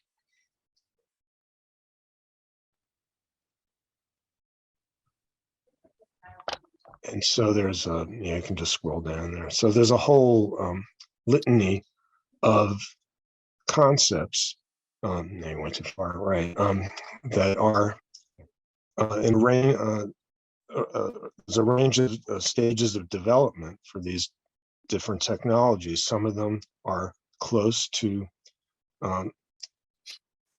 light water reactors, the current fleet, like NuScale, but others use coolants other than water. And these are exotic. They've only had limited to no operating experience around the world. There's a long history of failures with regard to many of these technologies, yet the industry has trotted them out again as potentially a way forward to improve nuclear power. And in my view, what's going on here is that the industry simply feels like they have to show the public that they're doing something different than what's going on now, because the current situation with regard to nuclear power, essentially stagnation in the United States for decades, is not a pretty picture. And so the only way they can convince the public they're relevant is to say we're doing something different, something innovative, something to attract the interests of investors and Silicon Valley disruptors, et cetera. But it's 99% promotional baloney. I'm not going to go through all these different types here, but I did write a report last year that went into a lot of detail about why so many of the claims about these reactors are false. Next slide, please. So as we heard from Cindy, in one example, the SMR vendors are claiming that because their reactors have so many safety advantages, that they merit weaker regulation in a whole range of ways. Next slide, please. And this is also true with security. If the claim is that the reactors are so safe that no matter what happens to them, that you can't harm the public, well, that means that even if terrorists try to attack the reactor, the public couldn't be harmed either. So why do you need all that expensive security? And again, the NRC is buying this argument. Next slide, please. You can skip this one. Time. And it's okay if we go over time a little bit. Okay. I think Right. we're expecting to go over time. Okay, all right. No. So a lot of these alternative reactors pose potentially greater proliferation and terrorism risks than even the current fleet. And that's because many of them use different types of fuels than the low enriched uranium that operating plants use in this country. And that includes using uranium with a greater level of enrichment than the current fleet, which is often called HALEU. This is still considered low enriched uranium as opposed to the highly enriched uranium, which is used in nuclear weapons. But it turns out HALEU is not, is potentially usable in nuclear weapons, certain types of designs, even though it's not as efficient as using highly enriched uranium. Then even some of the vendors claim that they are going to use plutonium or they're going to reprocess spent fuel and burn up the plutonium that they extract. And some of them, such as molten salt fueled reactors, have a liquid fuel and they actually would undergo reprocessing as the reactor's operating.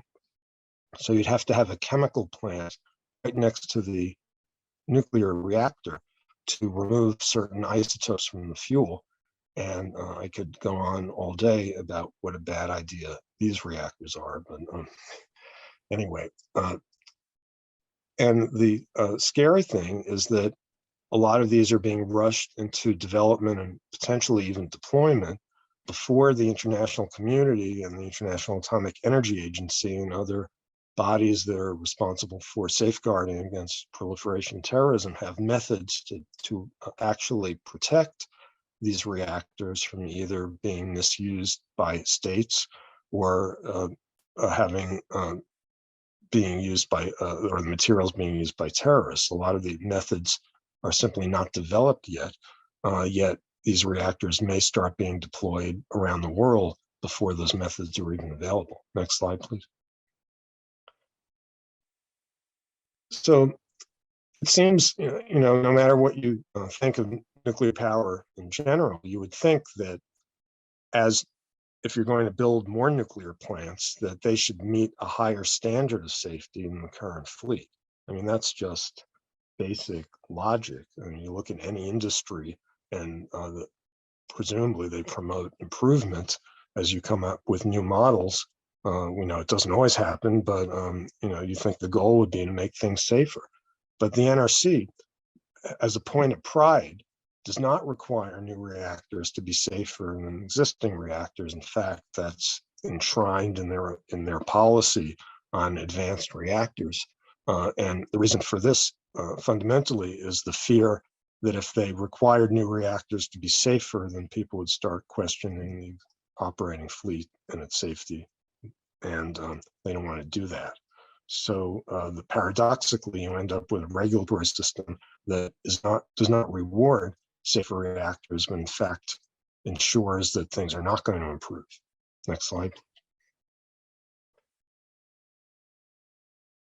And so one consequence of that policy is that even if you had a reactor that on paper had safety features that looks better, and frankly, some small reactors in theory could be safer than large reactors because you have a system that just generates heat, a smaller amount of heat, and the core is smaller, and you can envision it's easier to remove that heat from the reactor. So even if you lose cooling for some period of time, you'd have more margin.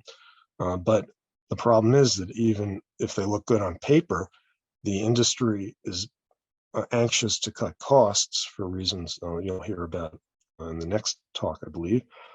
And to do that, to slash their capital and their operating costs, they want to cut corners in every possible way to allow these reactors to be deployed as cheaply as possible. And there's a fancy term that the NRC is using, is writing into its new regulation for licensing new reactors. It's called Part 53, and that's application of, I can't even read it, safety margin, right, to operational flexibilities. And this is essentially saying that you are, if you show that your design on paper looks safer than the existing fleet, you can cut corners in other ways. For instance, you can site the reactor in a densely populated urban area, which is not prohibited now, but is discouraged under NRC's guidance, but they've just changed that policy to allow the siting of reactors in densely populated urban areas. As we heard, you could eliminate all off-site radiological emergency planning. You could also reduce or eliminate all your security officers. You could reduce or even eliminate operators or reduce their qualifications. And all this is going on in the scheme that's being developed at the NRC. You could also say you don't need a containment structure. That's the typically reinforced concrete steel-lined structure that's supposed to protect the environment in the event of a core melt. But the industry is arguing that you don't need a physical containment. You can have what's called a functional containment. In other words, you show on paper that things aren't going to leak out, even if you don't have that physical structure, and then you don't need one anymore. You also, you don't need highly reliable backup electrical power. The idea is that even if you don't have electrical power, the reactor will just shut itself down. Again, really not technically valid. Next slide, please. And small isn't always safer. So even if you think, a small reactor somewhere is going to have less radioactive material, you don't have to worry about it as much. Of course, there are a lot of contingencies. For instance, you don't know how many modules are actually going to be on the site. If you replace one large reactor with the equivalent power rating of small reactors, you don't have a smaller plant. And then you have to worry about how they interact during an accident. In other words, is one going to lead to a cascading failure on the others? We saw that, something similar to that at Fukushima. Also, it depends on these other measures that the defense in depth that's required or characteristic of the current fleet, whether or not it's good enough, it's still there. For instance, a containment or locating the reactor in a relatively unpopulated area. If you remove these measures, then you may really counteract any benefits from the safety of the design. And then other failure modes that will take out multiple units at once. And then there's spent fuel storage. So even if you have a small reactor, if the fuel's accumulating over decades, then you're going to have a large amount of radioactive material on site no matter what. Next slide, please. So you can skip that. So getting to NuScale, just briefly, again, this is sort of the poster child for the small modular reactor, where the developer claims that because it's so safe, it doesn't need any of those fancy safety features that we saw on the previous slide. They're really the vanguard. They've been the kind of intellectual leader in dismantling the current safety regulation scheme for nuclear power, and for that I despise them, I have to say. Next slide, please. You can skip that. So and NuScale, despite all their claims of how safe they are, if you actually look at the numbers, and I'm not going to go through this, but it turns out it's not really safe, that safe, even by their own numbers. And the reason for that is because the risk, according to their own study, the most serious risk is not that one of the reactor modules is going to experience core melt by itself, but it's that when you're refueling, you drop one of the modules, it punctures the swimming pool where they're all sitting, and you have essentially a multiple module meltdown. And the risk of that is actually a lot higher just from this cask drop incident. And if you look at the numbers, it turns out that a NuScale plant would actually have a higher risk of core damage than a single passive larger light water reactor like the so-called AP600. So it's really a fiction that these reactors are inherently safer. Next slide, please. And on top of that, the claims of passive safety are misleading. The idea that the reactor will safely shut down even if you lose all electrical power and you don't need operators to do anything, that it turns out that's a total lie. And in fact, there's a process that could occur if you had operation of the emergency core cooling system at NuScale, where the boron, which is needed in the coolant water to suppress the chain reaction, would actually become concentrated and be depleted in the coolant.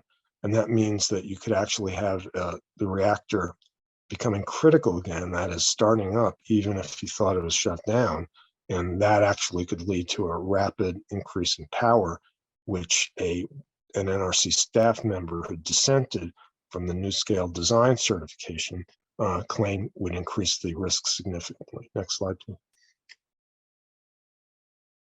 And we also learned that NuScale seismic design is flawed, and another NRC senior staff member wrote a dissent where it's pretty clear, you can't really argue with these words. The design of the NuScale reactor building is incomplete with unknown seismic margin and is likely unsafe. That's NRC staff. Of course, the management managed to make his concerns go away, and they did certify the reactor.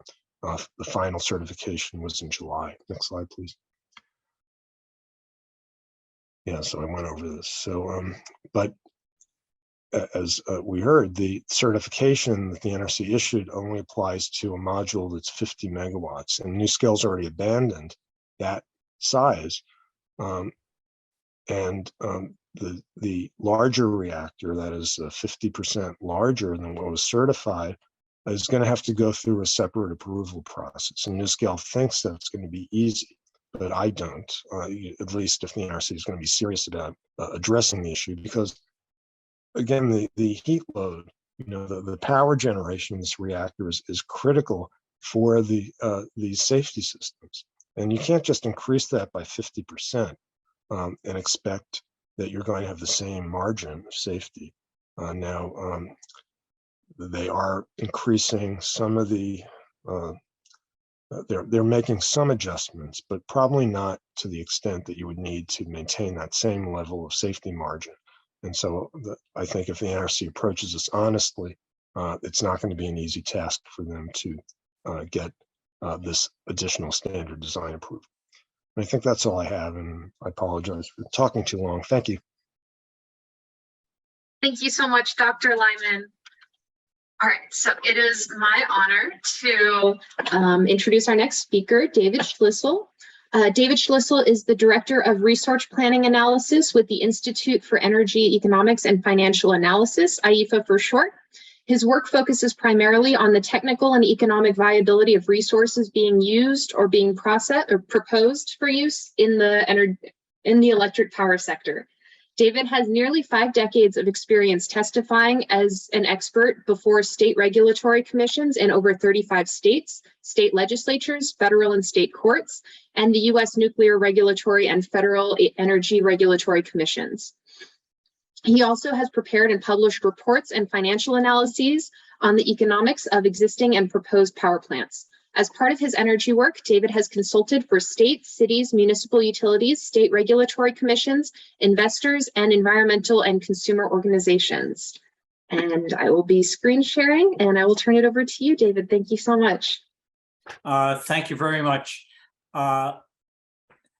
Listening to Ed Lyman talk, I realized that I could take part of his presentation and change safety to economics, because the same similar myths that are being presented about safety are being pushed and marketed for economics. Go to the next slide, please. At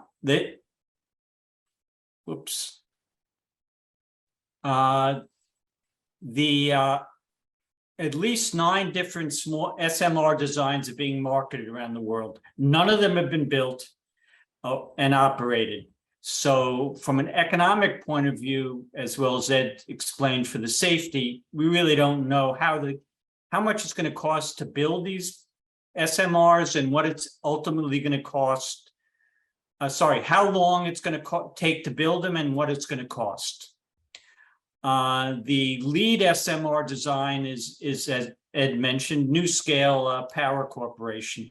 The original design was for each plant to include 12 nuclear reactor modules, each with 50 megawatts of power. That changed over time. Then 12 modules with 60 megawatts, and each module was 77 megawatts of power. And then NuScale has always marketed the design is flexible, so you could have 2 modules, 4, 6, 8. although neither NuScale nor UAMPS, which is Utah Associated Municipal Power Systems, for whom NuScale wants to build the first SMR, which they call the Carbon Free Power Project, neither of them has announced a new cost estimate for the project. In recent years, the costs have gone up. Next slide, please. While the costs have gone up, they just haven't announced that they have. This is what NuScale is saying over the last 6 years. Actually, it's 7.5 years. I apologize. Since late 2014 would be the cost of a 12 module SMR. For a long time, it was consistent. This is just the nuclear side. This is not the full cost. This is just what's called the nuclear steam supply system. So if you think of it as the nuclear related costs, would be $2.5 billion. And these are what are called overnight construction cost estimates that do not include financing costs or escalation, or a lot of costs that the owners of the project would pay. So for years, NuScale said $2.5 billion will get you their nuclear steam supply system, SMR, 12 modules. Rather than announce that the cost had gone up, this year they just started talking about the new cost, or they continued to talk about the cost of a 12 module SMR, but now it's $3.3 billion. So the cost has gone up 32%, even though they've not admitted to it. Next slide, please. As I mentioned last year, they decided the UAMPS project, due to be the first SMR built in the US, or at least proposed to be the first, was downsized from 12 to 6 modules. And it was announced that the project's estimated all-in cost that included everything, all the nuts and bolts, was reduced from 6.1 to 5.3. That should be billion, not million dollars. I apologize for that. A 13% increase. I'm sure participants who have signed contracts for power thought, wow, it's great. The cost of the plant has gone down. But while the estimated cost went down by 13%, you're only getting half the cost, half the plant, because it's only going to be 6 modules. It's kind of like going to a car dealer and telling him, well, the cost of a new Lexus has gone from 35,000 down to 20,000. We're only going to give you the front half of the car. So you're getting less for your money. And when you look at the cost on a dollar per megawatt basis, you can see in the chart there that the cost has actually gone up by anywhere between 29% and 35%. Next slide, please. The reason why the SMR marketers, who generally have what's referred to as PowerPoint proposals, because they've never been built.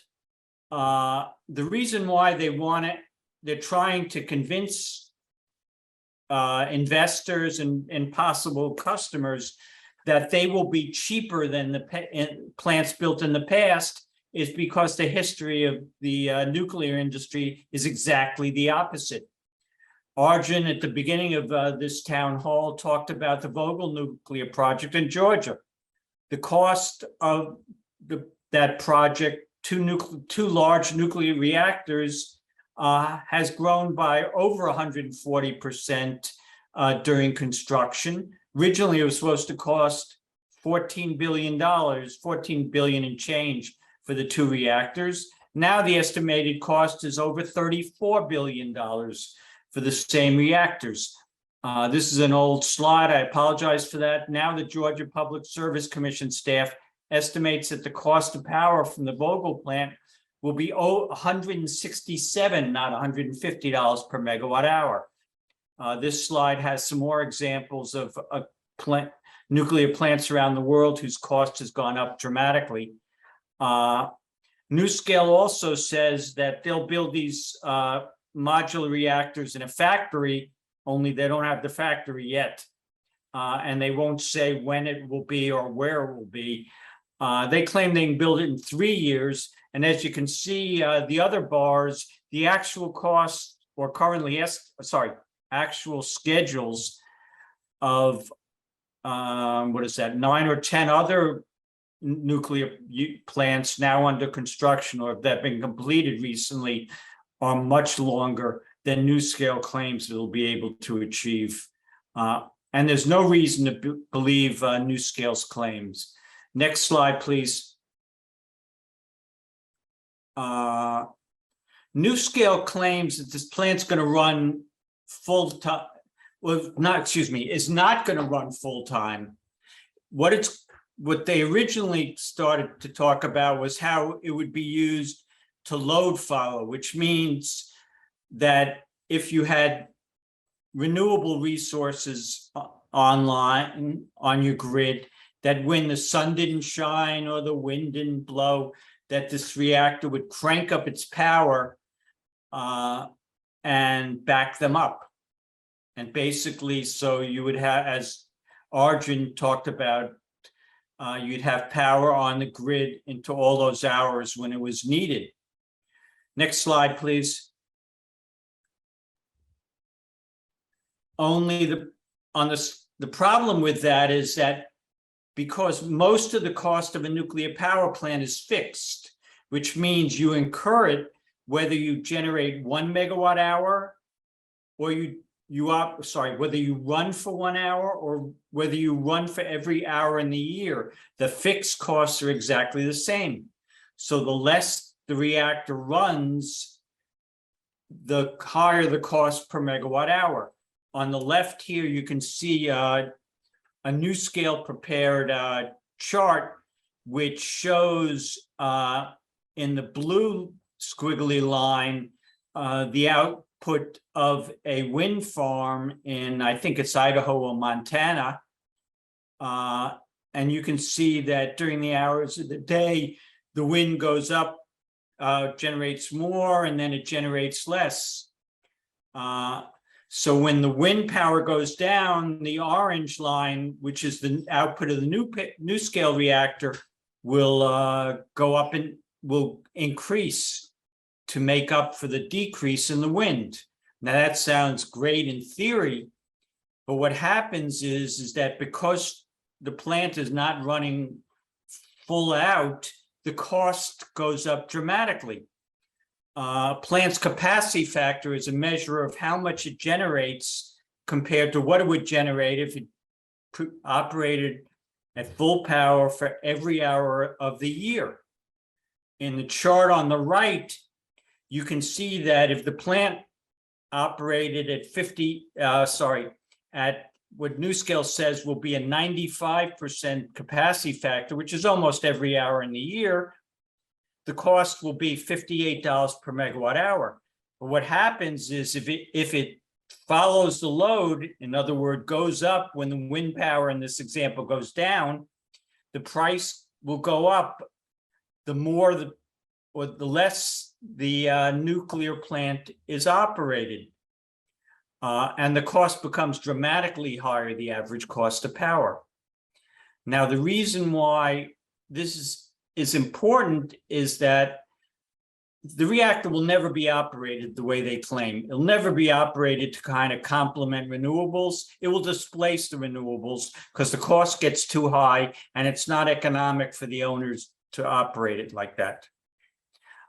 So you can't think of nuclear as a tool to fight climate change. Instead, it's a tool that will be used by owners to displace truly lower cost and zero CO2 emission resources, wind, solar, battery storage. Next slide, please. And this is an economic analysis I did a year ago, so it doesn't affect the new Inflation Reduction Act. But you can see from now numbers produced by the Department of Energy's National Renewable Energy Lab, which is in Golden, Colorado.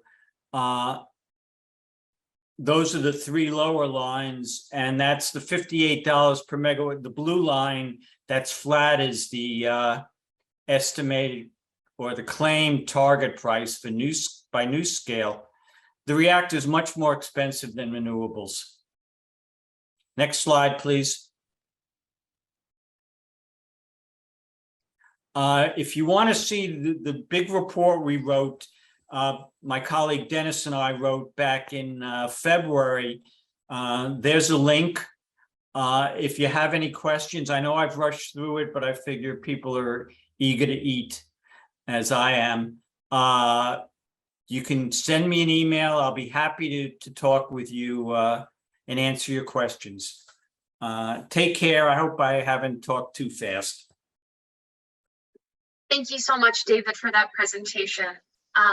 And last but not least, I really hope everyone can stick around. I realize we are technically at the announced time of the ending time of the event, but I really hope you can stick around for this next presentation because it is really, really important. So I am very honored to introduce Shaina Oliver. Shaina Oliver is a tribal member of the Navajo Nation from Shiprock, New Mexico, and an advocate for Indigenous peoples' rights. In 2015, after the EPA's toxic mine spill affecting the Animas and San Juan rivers, which supply water to the Navajo Nation, Shaina became more aware that the environmental disasters that happen in Colorado, where she lives with her husband and 4 kids, also impact her tribe's well-being and future. Shaina began to feel her responsibility to do her part as a mother, aunt, sister, descendant, and survivor of genocide, to fight for environmental justice and health. And it is without further ado that I welcome Shaina. Thank you so much for being with us today. I am from the Navajo Reservation. I am a tribal member, as well as my 4 kids are as well. And we are the descendants of the genocide known as the Indian Removal Act, known to the Dene as the Long Walk of the Navajo. And a lot of these issues impact us as Indigenous people, especially knowing that our ancestral lands are not being honored in a good way. And so I just wanted to start off with the land acknowledgement.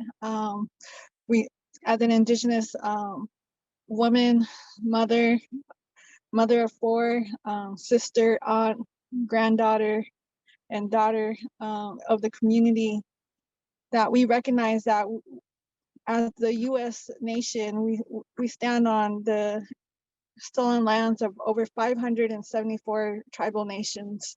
And here in Colorado, we stand directly on the 48 tribal First Nations of Colorado, among the Ute Nation, as well as the 47 other tribes that have ancestral ties to the lands of Colorado, including the Arapaho, the Cheyenne, the Shoshone, Kiowa, Comanche, Apache, Puebloan, as well as the Navajo and Lakota Sioux.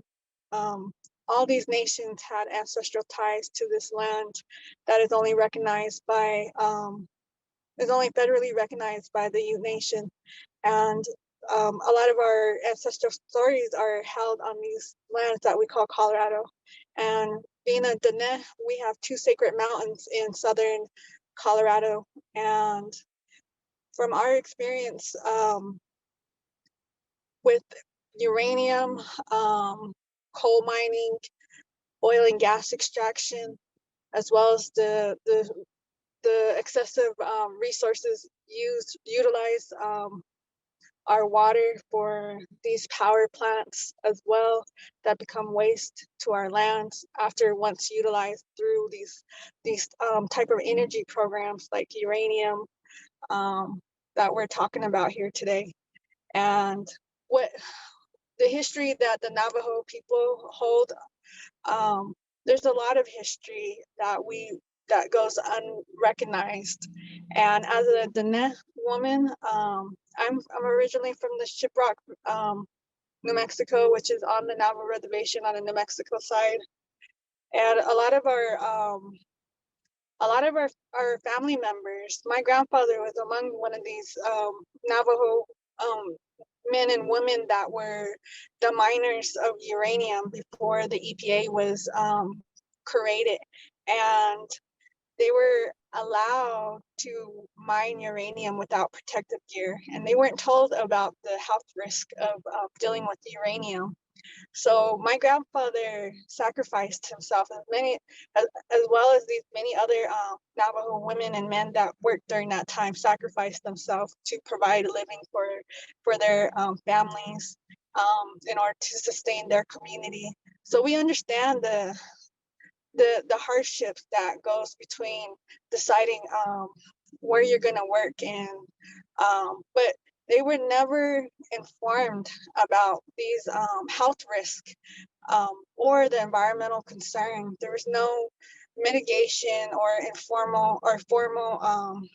There was no hearings about the long-lasting impacts of mining uranium, as well as the utilizing that they were doing with uranium, because we know uranium is also used for nuclear explosives. And a lot of that happened during the 60s and 70s, that men and women were mining without protective gear before the EPA was even established. And it's partly why the EPA was created after that, because this community was environmentally harmed and impacted. And also it goes along the lines of environmental racism, because as people of color, especially as Indigenous, Black, Latino, we're the last to know about any health impacts. And what we're told in our communities is that a lot of our health issues are related to genetics, is what we're told. And we're finding out more and more through research that is not the case. This is not genetic, that we have these health conditions. There's a cause and an impact when you're utilizing your things like resources and minerals like uranium. Through the Dene Care, which is an organization on the Navajo reservation, Dene Care has helped many Navajo families get reparations, basically for their loved ones that passed on, that were impacted and were among those uranium miners that worked without protective gear. It's not a perfect program, but it's a program that has focused on the issues around uranium. And they have come to find out that every Navajo that is born on the Navajo reservation, we all have uranium traces in our umbilical cord, which is it's impacting our maternal health, and it's going to continue to impact our maternal health for many generations, especially those that are still living on the reservation, that continue to live on the reservation, that those communities will continue to be impacted, because uranium is not something that just goes away after mining it. And the lasting impacts last for decades. We're still having to deal with uranium waste. And one of the issues with that too is all of the uranium waste that is being gathered up from the Navajo reservation is now going to be environmentally impacting the Mountain Ute tribe, which they are located not too far from the only uranium mill in the world, basically. And one of them sits right here near the Mountain tribe, that they're being environmentally harmed now because of this uranium waste. Because that is the issue with the history about uranium, is that it doesn't just go away. It's not done just because you're done with it. And the impacts of the workers that work around this material is long lasting, and it's impacting our Dene families' maternal health, and impacting our generations to come. that our health is going to be impacted. My grandfather, when he passed away with leukemia, and as well as they are linking uranium to cancers, and that not enough is being told about the impacts of uranium in communities, especially among the Navajo reservation.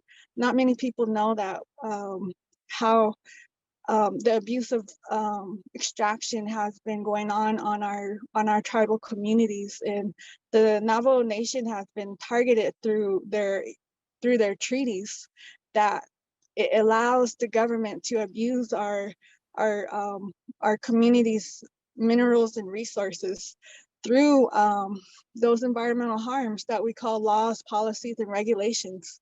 These laws and policies and regulations have been stemmed through anti-Native American regulations that were meant to harm and to exploit indigenous lands, as well as our resources that we hold, and which is why they consider us wealthy, rich people, but we're not wealthy and rich from extracting uranium. It hasn't made the whole community rich from extracting these minerals like uranium, oil and gas, or coal. Our communities still continue to suffer based on the structure of government and policy and regulations and laws. And that's why right now is an important time to address these anti-Native American policies and regulations that not only harm indigenous communities, and it endangers and harms traditional ecological knowledge, it also harms the communities of color, the communities in rural areas that are at an economic disadvantage to defend themselves and to protect their public health, especially. Like I said, our communities are always the last to know about the health impacts, and there should be no cost when doing business. And if there is, there should be accountability. There should be mitigation towards funds that goes towards those families that will be impacted health-wise and environmentally wise, and how it will degrade the economics of the environment. That's the other thing they don't talk about, is the degrading of the environment and how much that has an economic impact on our lands. And that's why it's not a forever thing to continue to extract and exploit minerals and resources. We need to start coming up with real solutions, like the solutions that were shared here today, moving towards clean energy that's going to be reliable for our future generations, and it's going to sustain their environment to where we're restoring and healing our lands again. And when we do that, we heal our communities. So there's a lot that could be done, and that's why it's important to speak up now and to object to anything that harms public health, because these things last for not these things don't go away right away. And we know this, as the Navajo reservation is saying, that this happened in the 70s and 60s at the digging of uranium, and we're still seeing traces of this in umbilical cords today, and that's many decades after. So we're still learning a lot as human beings, and we're still learn to accept truth too. That the truth is that there's a lot of harm in these policies that don't look out for the best interest of public health or sustainability for how are we gonna heal and repair the degrading after we do this. There's no talks of that. And like I said, right now they're conducting these waste sites that are going to be removed from the Navajo reservation, in which is just going to move from another environmental injustice community to harm another environmental injustice community. And that's where we need to take a look at these things and not jump right into these solutions that we're prompt with as the way to go. We need to just be more more affirmative about what it takes to have public health and what it takes to sustain an economical environment for future generations. And I'm sorry I didn't have a prepared awesome slide for you guys, but I hope my words take on beyond right now, and that I hope you will reach out to me if you have any more questions. If you have any questions now, I can answer them. But I'm on my phone, so I apologize for the informalness.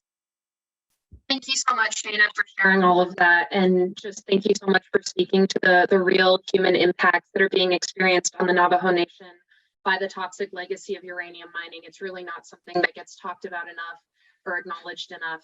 So thank you so much for sharing that. And thank you so much to everyone who stayed.